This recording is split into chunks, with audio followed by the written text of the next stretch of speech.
many are glad to be in the house? Amen. If there's someone you don't know, lean over and say hello. Buy him a coffee in the cafe on the way out.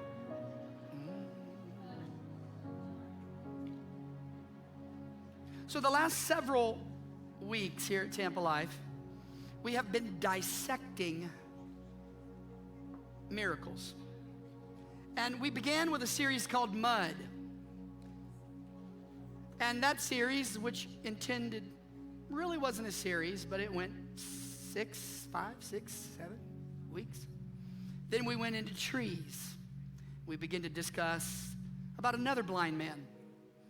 And now today we start one more blind man. So, everybody say cloaked.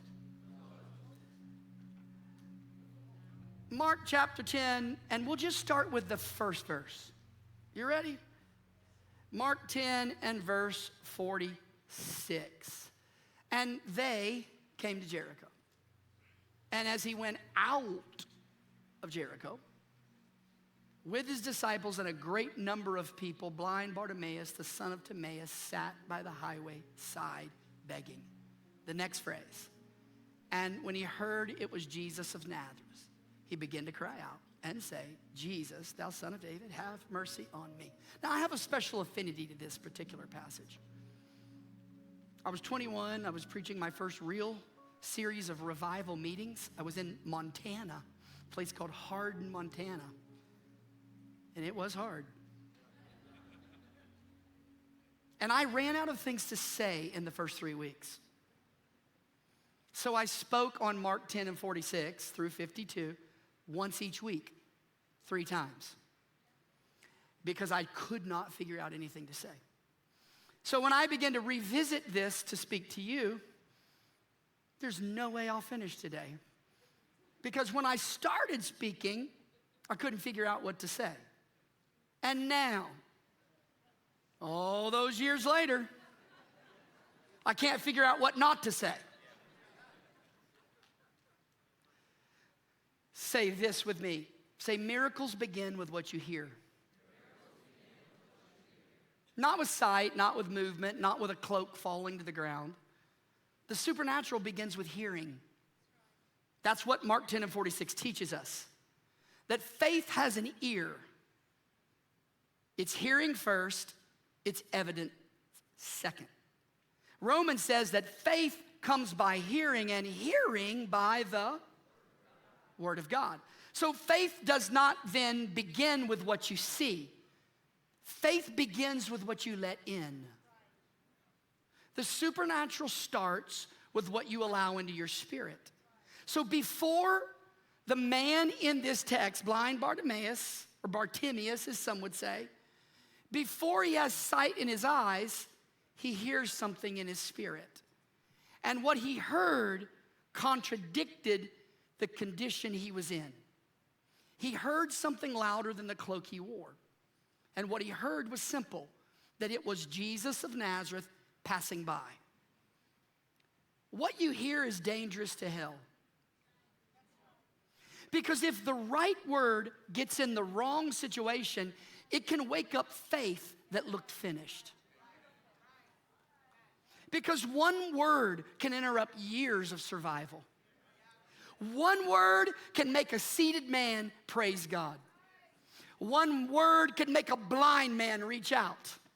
And one word can make a cloaked man throw off what covered him, because faith comes by hearing. What you hear, listen, creates what you did not yet have the strength to see. I'll repeat myself. What you hear creates what you did not have the strength to see. So if the right word gets in your ear, faith will start moving before your sight ever starts changing. Now, when he heard it was Jesus of Nazareth, what you hear changes everything. The wrong voice will keep you seated in the same place. The wrong voice will keep you isolated on the side of the road. Inputs, circles, environments, they matter. You cannot keep feeding your spirit the wrong sound and expect your faith to rise. It's impossible. What you hear is either feeding your condition or feeding your deliverance. That puts a lot of onus on you, responsibility. What will I let in? Because some voices, they keep you seated. Some voices keep you ashamed. Some voices keep you small. So guard your ears. Guard the input, because the wrong circle will make your dysfunction feel normal. Some voices are loyal to the cloak you wear.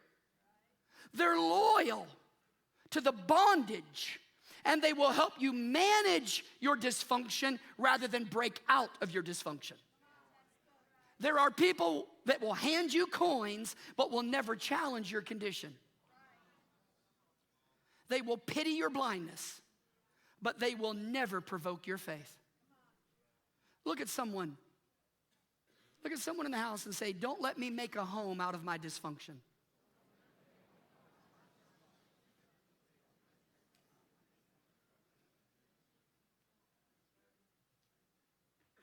Get up. He calleth thee. Because the right voice will push you toward the only one that can change what everyone else has learned to tolerate. You have to have the right voice in your life. You need people around you that don't just acknowledge your pain. You need to put people in your life who recognize your moment. Is there someone in this house that you kind of feel that about right now? You feel like there's a moment for them. Because I want people in my life that recognize that I'm close to a breakthrough. I may not see it myself, but I want the right people speaking into me. I want the right people saying, hey, it's not as bad as you think it is. You know what? God's working. You just can't see him working. He's in the dark. It's in camouflage.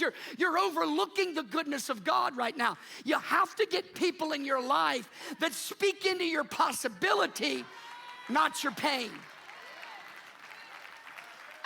And so this is one of my favorite, and I'll kind of ruin the ending a little bit, but for those of you that aren't familiar, it's pretty simple. A man sits on the side of the road. He hears it's Jesus of Nazareth. He begins to cry out. There's an intense social pressure to keep him quiet. He rejects that pressure. That pressure doesn't silence him. It makes him more desperate. He pushes a little more. Jesus hears him. And then the word says Jesus stood still, commanded him to be called. He called him, and then he says, and then people then say, so listen, now, this is so powerful to me. Here's a man sitting. There is all of this negativity to be silent, okay? But then suddenly, the crowd changes its tune. One word from Jesus can change all the cynics' minds, can't it? All the critical people. And the crowd that's trying to silence him is now saying, hey, rise, he calleth thee. He went from unpopular to popular in about 3 seconds. He went from a bother and a bug to someone they were celebrating almost instantly. But the challenge now was on the man again. Will I believe that God can speak through people I don't like? I mean, just think about it. They're telling him to be quiet just moments before. Now he's got a question. Is that a word from God speaking to me through the people that were just telling me to be quiet? What voice are you going to believe about your deliverance?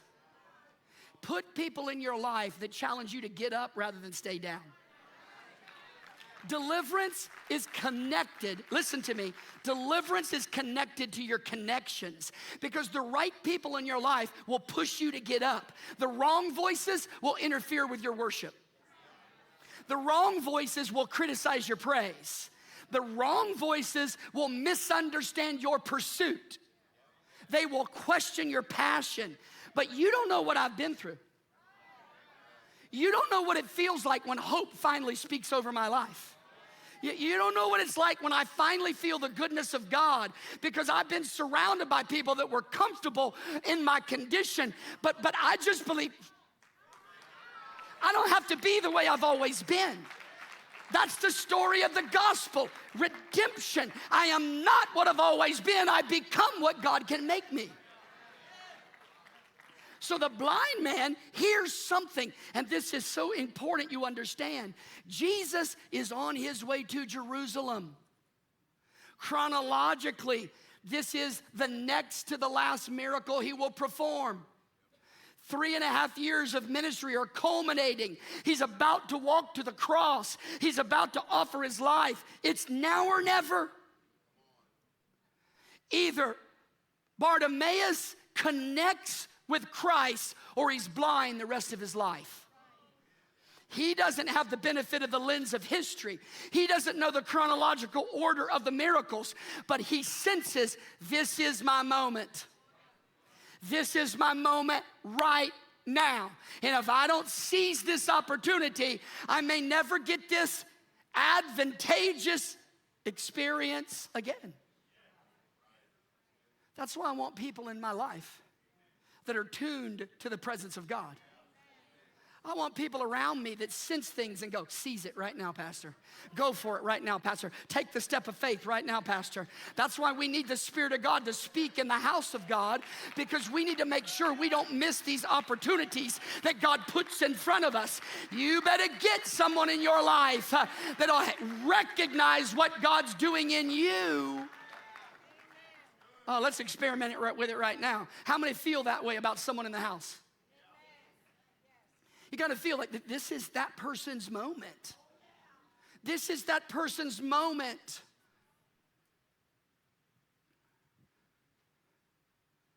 If you feel that way about somebody, get out your phone right now and text them and say, I feel like this is a God moment right now for you. I'm giving you permission to text in church. Can you believe that? Pull out your phone and say, hey, I was thinking about you. This is your time. You know what? Let's even get a little more aggressive. If they're in the house and you're thinking, you know what? I think it's their time. Just stand up, find them across the room, and yell at them. Point your finger. I'll let you point today, too. Text and point. Wow. It's your moment, Jade. Who else? Come on, Edward. It's your moment, buddy. You say, I don't know if I feel that moment. Derek does. You say, Jade, I don't know if I recognize it. Riley said she saw it. You gotta have people in your life that say, hey, I've been praying for you. I've been thinking about you. I woke up this morning early, and there was a pastor down in Bradenton. We're not close, we don't talk, we don't text, but I just know who he is, he knows me, and I just got up this morning and sent a text and said, hey, you were on my mind, and I prayed for you this morning. He sent back, you don't know what that means to me right now. You have no idea what I'm dealing with. It's his moment for something to shift. So I know some of you, we had a couple, there's some people in this house, you feel that God's about to do something for them. Stand up and speak to them right now. Yell at them, get up. Let faith release in this house right now. Look at your spouse, say it's your moment. Yeah.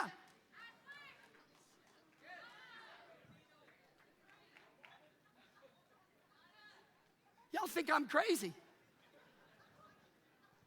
But there's enough people telling me to be quiet. I got crowds of people telling me my worship's too crazy. I got all kind of cynics telling me you don't got to pray like that, worship like that, sing like that, dance like that. I got all kind of cynics saying, hey, stay in your place. Stay in your lane. I got all kind of people judging my religious experience from a different perspective, but I refuse to let the content put a lid on my worship. Not gonna happen. We are living in a deficit of hope. There you go. Go tell them right now.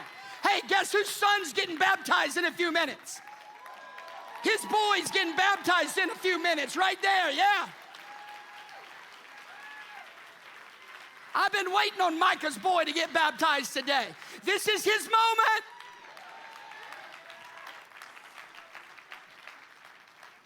You've been waiting to hear a word of hope. You've been waiting to hear somebody say, hey, it's going to be all right. Because I'll tell you again, there's plenty of voices that will try to manipulate your mission, your purpose, your future. But you got to have some voices in your life that say, hey, God's got your number. Rise. He's calling you. It's your moment. Don't miss it. This is it. Psalms 1 said, blessed is the man who walketh not in the counsel of the ungodly, nor standeth in the way of sinners, nor sits in the seat of the scornful, for his delight is in the law of the Lord, and in that law doth he day and night. You know what it said? Look at the progression. Walk, stand, sit. And that's how the wrong influence works. It starts with movement, it becomes position, and then it shifts into identity. Let's look at it again. Blessed, verse 1 on the board. Blessed is the man that walketh not in the counsel. He's walking. It begins with movement. He's moving, but he's hearing the wrong voices. Okay? And then he stands. It's about position. Who do you stand with? If you hear the wrong voices, you will stand with people you never thought you would agree with. You will find yourself building relationships of agreement with people that you knew in the beginning their voice was caustic and adversarial. But it will put you in a position that then makes you vulnerable to a new identity. Look what the third says. He sits in the seat of the scornful. You hear the wrong voices. They stop your forward progress in God, and then they move you into a position of scorn. Bartimaeus is sitting by the highway side. That's not just geography. Hear me. That is posture. Life has him seated. The losses in his life have him seated. The cloak he wears makes him recognizable. And the crowd wants him to stay seated. The crowd wants him to remain silent. Because, hear me, Jesus calls seated people to get up. The wrong voices tell seated people to stay down. And you can't follow Jesus and stay in the seated, in the old identity that mercy's calling you out of.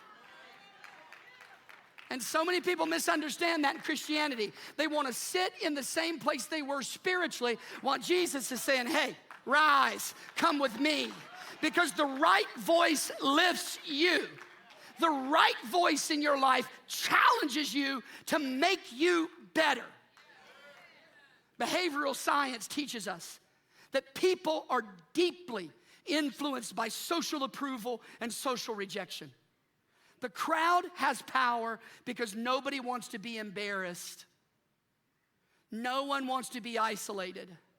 Nobody wants to be the one who looks too desperate, too emotional, too intense, too hungry. That's why the crowds can silence people. It's not by force. It's sometimes by atmosphere. Social rejection, according to behavioral science, activates the same part of your brain, the same region that processes physical pain is activated in social rejection. One comment can shrink you. One comment, one laugh can make you retreat. A room will teach you what is the acceptable level of hunger. Social pressure can set the volume on your level of faith. Because the group can decide how much desperation is appropriate. Don't let someone on your pew tell you what is your appropriate praise. You know what you owe. You know how good God's been. You know what he saved you of, what he forgave you from, what he brought you out of. You know who you used to be and who you're gonna be. This man refused to let the crowd regulate his cry. They said, be silent, and he cried out the more. Because people who are comfortable spiritually will always be uncomfortable with desperate spiritual people. They will always feel desperation is excessive, but not at Tampa Life. You need something from God, you got my permission to be as desperate as you need to get his attention.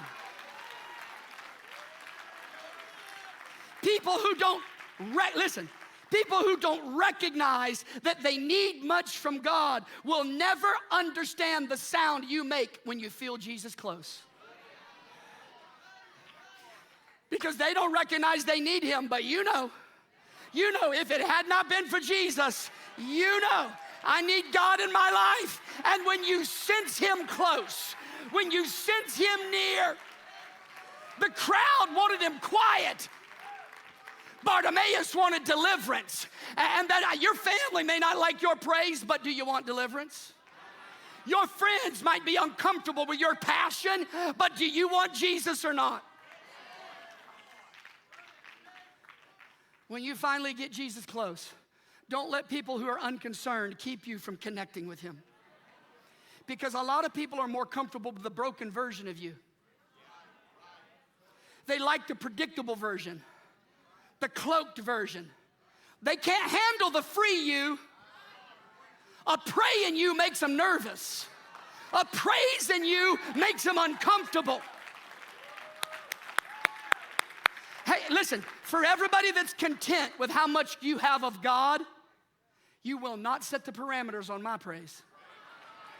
Hey, if you're okay with where you are with God, then God bless you. But I understand I need more of him. His mercy is new every morning. Great is his faithfulness. You see, I haven't discovered all there is of God yet. I don't know all there is of God yet. So I'm just going to keep crazy praising. I'm just going to keep screaming, I need you, God.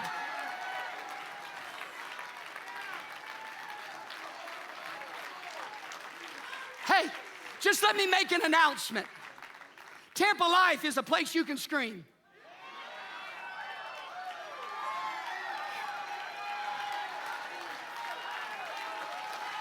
You can scream here. You can worship here. Yeah. I don't care, run. It ain't for me, it's for Jesus.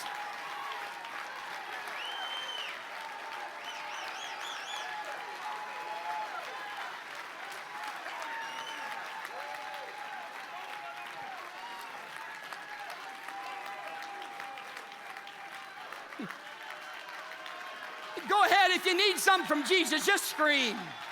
If you need something from the Lord, just get serious.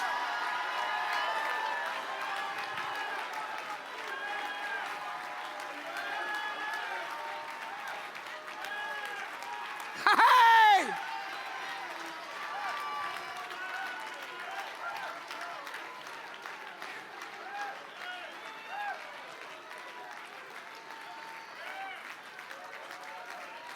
You people are crazy.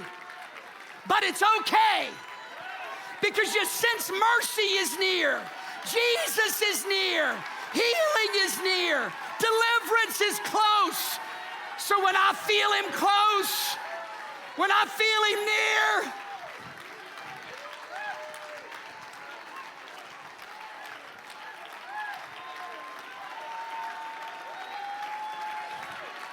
go ahead, I'm not going to stop you. Let the Spirit of God motivate you. Let your desperation press you. I'm not going to tell you to be quiet. We don't tell people to.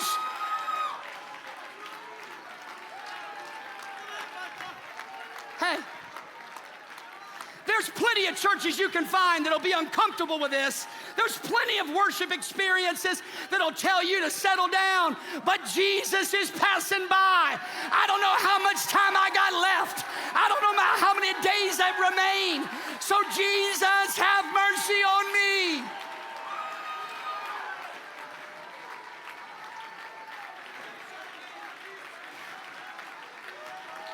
Jesus! Hey, just so you didn't know, that's his second time here. I think he found a place he can dance. Ha ha!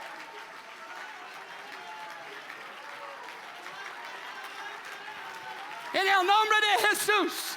Yeah, go ahead. Go ahead.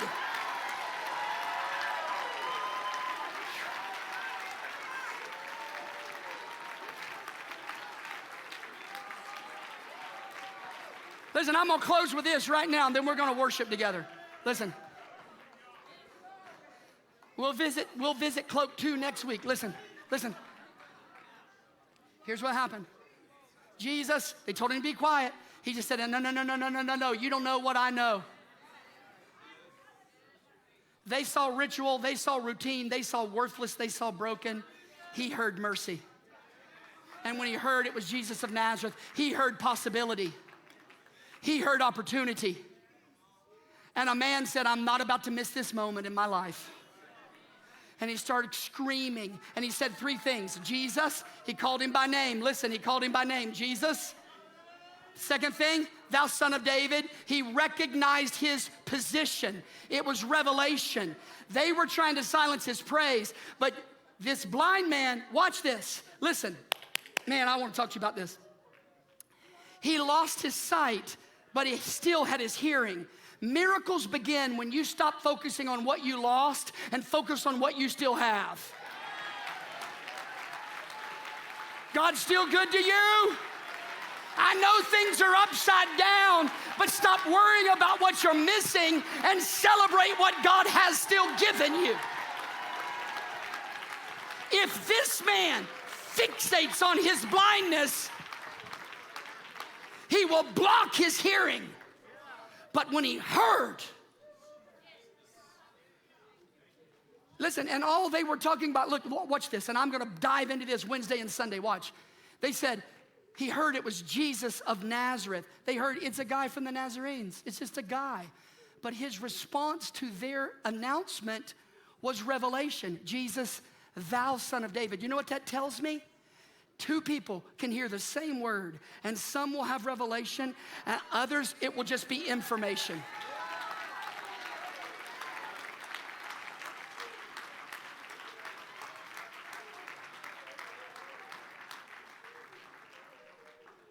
He heard it.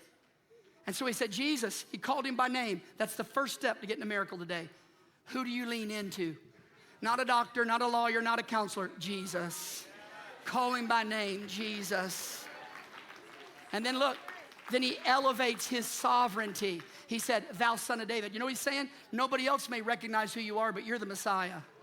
You are the one sent to save us from our sins. Thou son of David is a term exclusively reserved for the Messiah throughout Scripture. So when he says thou son of David, he's saying, I know something about you. I may be blind, but I've heard it. Because hearing sets you free. And then, watch this. And then the third thing he said, Jesus, thou son of David, have mercy. If you don't do it, it won't be done. I don't have the strength. I don't have the money. I don't have the influence. I don't have the prestige. If you don't do something for me, God. If you don't do it, Jesus, I'm what I've always been. I will remain on the side of the road the rest of my life. But if you will have mercy on me. So you know what that is? That's really the components of praise. You recognize who he is. You lift up his sovereignty. You ready? And then you lower your pride, your arrogance, your self-will, your control, your answers. You elevate him and you lower yourself. So here's the conclusion. Here's the conclusion. If you're in this house and you sense it's a moment for someone, today, the Spirit, the presence of God, healing, deliverance, help, whatever it may be. You might be feeling this about your spouse. They've been weary and they need to be lifted. You might be feeling this about a friend, or maybe it's just someone who sits on the pew near you. You don't really know them, but you've been seeing their countenance fallen for a while. And today, as the word was going forth, you just start going, yeah, that's for so-and-so. That's for that person. Yeah, feel it. I want to free everyone in here to do body ministry. Everybody in here to encourage others. Look at that. There's Patrick taking his wife because he feels it's her moment. Thank you for that, Patrick. That's beautiful.